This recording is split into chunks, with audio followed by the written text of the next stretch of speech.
कराची शहर में अली नाम का एक लड़का मोबाइल शॉप पर काम करता था।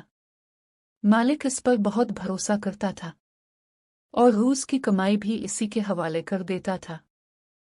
एक दिन मालिक को कहीं जाना पड़ा। इसने अली से कहा, मैं शाम तक वापस आऊंगा, तुम दुकान और पैसे संभाल लेना। अली ने जवाब दिया, आप फिक्र ना करें। दिन गुजरता गया और काफी पैसे जमा हो गए। अचानक अली के दिल में लालच आया, अगर मैं कुछ पैसे ले लूं तो किसी को क्या पता चलेगा, और उसने कुछ रकम अपनी जेब में डाल ली। शाम को मालिक वापस आया और हिसाब मांगा। अली ने झूठ बोल दिया। अगले दिन जब सीसीटीवी चेक किया गया तो सच सामने आ गया।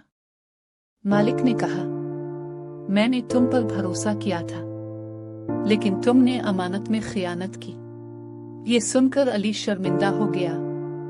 इसने मुआफी मांगी और वादा किया कि आइंदा कभी ऐसा नहीं करेगा। अगर आपको ये कहानी पसंद आई हो तो लाइक करें, शेयर करें और चैनल को सब्सक्राइब करना ना भूलें।